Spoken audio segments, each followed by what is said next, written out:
Right, so I've just come back from my first season on the Bokong, guiding, and I figured what better way to spend the off season than maybe making a couple of videos tying flies that I think people should have in their boxes for next season. Now, I've just finished a season that was absolutely fantastic. You know, the water levels were up for the most part; they were perfect. Um, so these are flies for those kinds of conditions. I've heard that when the river is extremely low and barely flowing, the fish become a lot more picky in terms of flash in their flies. But I'm just going off this last season. So, firstly, I apologize for this fly tying video being a little bit like the opening of Rocky Horror Picture Show, where you have to look at my ugly mug and just my lips moving. But I'm afraid I don't actually have a studio, so I'm kind of having to work with what I have here in terms of camera equipment and backgrounds and that kind of thing. So I'm going to start with a nymph, and the Bokong is traditionally known as a dry fly destination, but actually I found that the nymphs were the biggest issue we had uh, in terms of they weren't sinking fast enough, that kind of thing. You know, a dry fly, especially in the height of the season, the fish aren't that picky. But if you have slightly higher water and you need to get a fly down to the fish, you actually can't be using nymphs with brass beads, and that was a big issue. So I'm going to start this series of videos with it's kind of a pheasant tail. It's the love child, bastard love child of a pheasant tail and Gary Glenn Young's gun.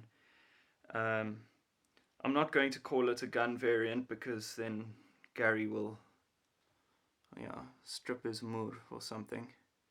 I don't know. He's quite picky about stuff like this. So let's call it a pheasant tail with that's taken some inspiration from a gun. And this is actually very similar to a version of the gun that a client arrived with later on in the season when the fish were becoming a lot more difficult. Um, and it proved to be by far the most effective pattern we had on in that particular week. Um, and from that time on, it was probably the most effective nymph of the season. So I'm using white thread here. I used to use different colors of threads for different flies, and I'll just go white for almost everything because, you know, if you need a black background or a black thread for your head, just put a bit of permanent marker on your thread. You can color it however you want to. Plus, it means if you're dubbing your body, you're not getting that black background as soon as it gets wet, which actually changes the color of your dubbing. So you're keeping the color of your body true. Then what I'm using for the tail, so I've put down a boundary of thread on the hook, and that just stops materials from spinning around. You do want that boundary. It adds some, it allows the materials to grip your hook a lot better. Now what I'm using for the tail it's a latex thing called Hairline Daddy Longlegs. Um, it's basically micro legs, and they're incredibly strong and they wiggle like nothing else. They're just fantastic. So I'm doing a pinch wrap here, which basically just means I hold the material in place, then grab the loop of thread with my fingers and allow it to tighten, so it will always grab the materials when it tightens. Then I've folded it over, so I've basically got both sides facing back. And now before I wrap it back, what I'm going to do is tie in you can either use very, very fine copper or silver wire or whatever you like, or you can use something like 7 or 8x tippet. And this isn't for the aesthetics of the fly at all, this is purely for strength in this case. So I'm just going to tie that in there, just one wrap should be enough. And then I'm going to neatly wrap this thread back towards the bend of the hook.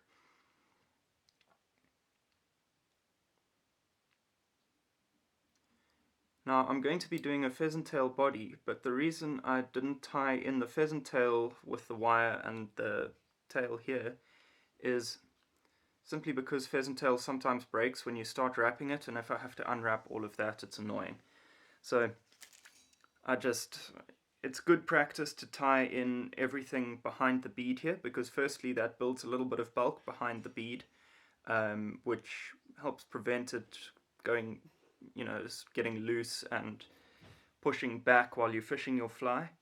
And it also means you don't build up a lump over here at the tail, so you can taper your body very nicely still. Gordon calls it burying the bulk.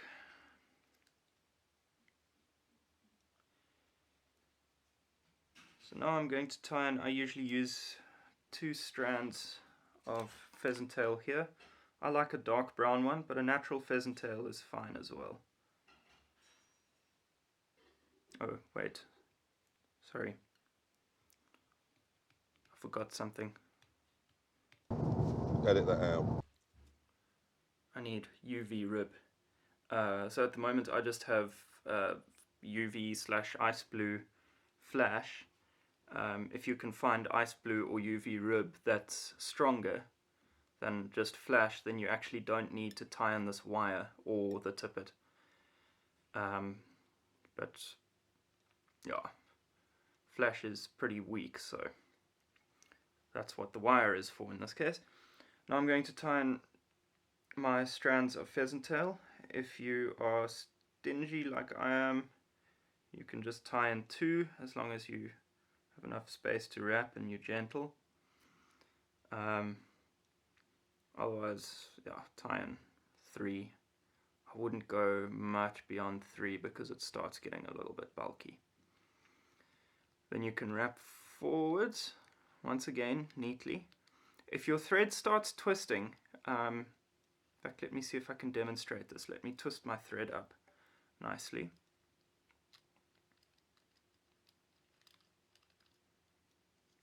If your thread starts twisting, it starts leaving lumps. It doesn't flatten as you are wrapping it. And that makes it difficult to wrap your pheasant tail neatly. You'll be amazed how a tiny lump like this can mess up the whole appearance of your body. So the fish really won't care, but from a fly tying perspective, it's a good idea just to make sure you keep unwrapping your thread, because as you wrap it with your bobbin, each wrap puts a twist in your thread and eventually it'll stop flattening.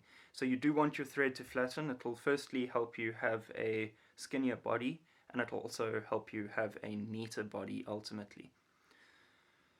Then what you're going to do, I've got a rotary vise, so I'm just going to put a half hitch here behind the bead, and I'm going to wrap my pheasant tail just by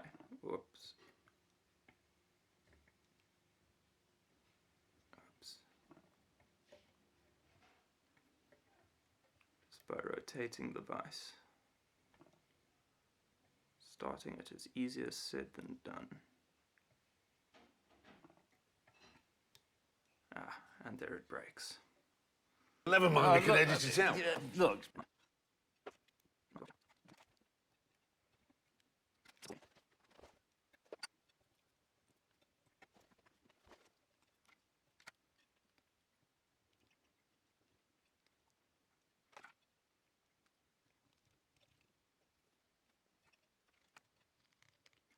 Let's try this again.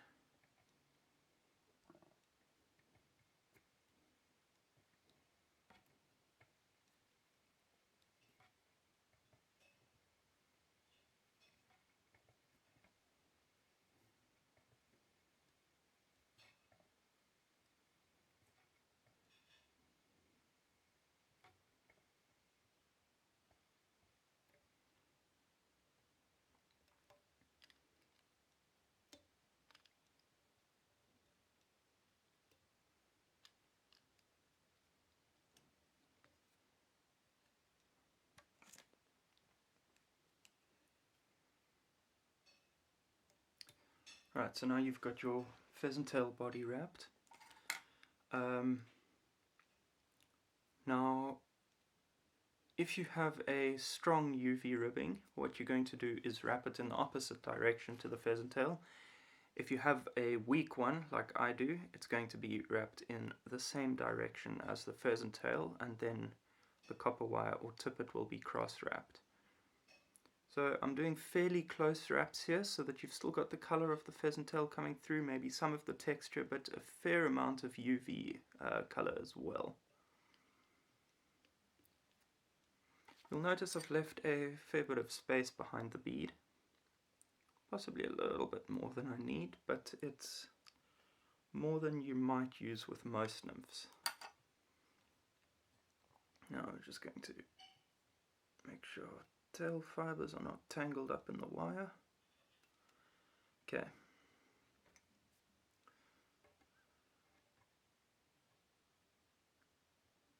Now the wire is going to be cross-wrapped, so basically wrapped in the opposite direction to the pheasant tail and the UV ribbing, because both of these are notoriously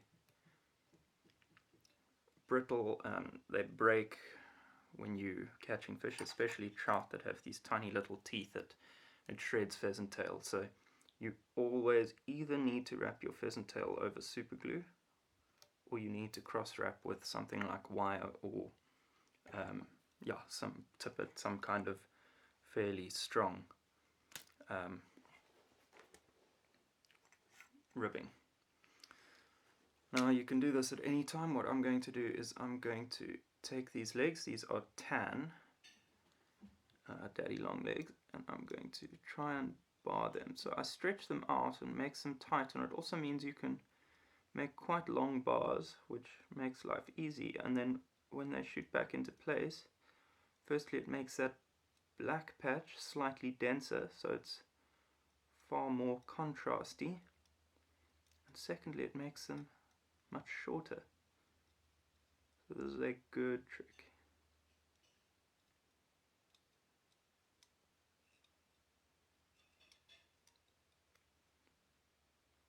There we go, look at that. Now I'm going to cut these probably, let's call it 1.5 times the hook shank length. So they're fairly long.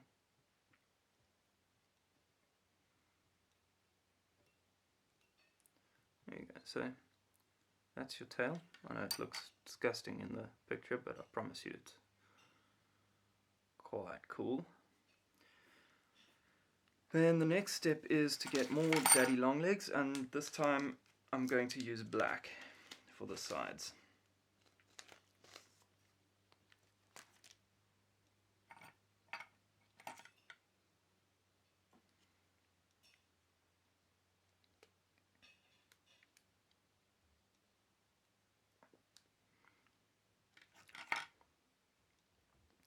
Now I would do a full wrap just behind the bead, at least one. Then what you can do is you can actually bring your daddy long legs, rather than trying to tie it in, you bring it behind your thread and pull it around. So you can position it without actually having to hold and wrap it. And you're going to do this on each side. I'm just going to cut these long for the moment. So you're going to have basically you're tying it in, so there's some sticking out the front, and that's basically a front leg, and some sticking backwards, and that's a back leg. And then you do the same thing, taking your legs underneath the thread and positioning them like that. On the other side, so you have one on each side, and you can do maybe 1 or 2 full wraps just to hold them in place. So let me show you what you can see, kind of what I mean there. Now I'm leaving them much longer than I need for the moment. Then I'm going to grab some dubbing here. Now you've got a few choices, but ultimately you're looking for something dark in the sort of black UV kind of vibe. So you can either use UV black dubbing, or the peacock dubbing is a good one. Today I'm using something slightly lighter. I would maybe prefer it to be very slightly darker, but I love the shimmer color that it gives. And that is Hairline Ice Dub the Midnight Haze color. I'm going to dub this quite tight on the thread. The rule with dubbing is take out as much as you think you need, then halve it and halve it again. So I'm going to do one wrap between the legs, one wrap in front of the legs,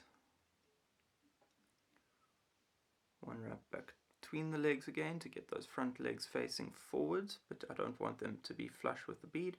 And then if your back legs are right pushed against the body, not sticking out at all, you can do a wrap behind. You're basically using the dubbing to, well, firstly it creates a lovely thorax, and secondly you can use it really to position the legs.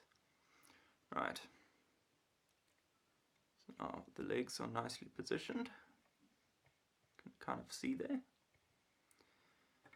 And now literally this is all it is. I'm going to put a bit of super glue on the thread, because who does whip finishes in this day and age? It's such a waste of time. And actually just a little bit of super glue on your thread and then wrap twice behind the bead. Firstly, it's actually more durable, and secondly it saves a lot of time. Just be careful not to get any super glue on the legs, because it causes them to do all kinds of weird things, you know, funny angles and that.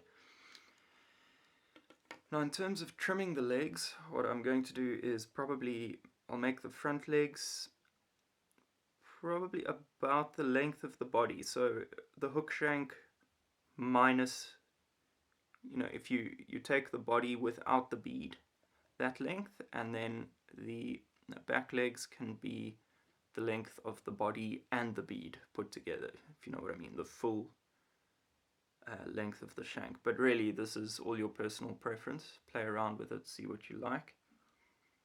I'll maybe shorten my back legs a little bit more. I made them a bit long.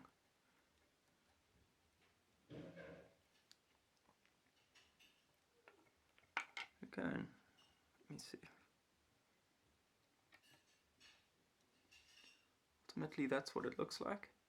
It's a lovely little fly. It absolutely cleans up fish.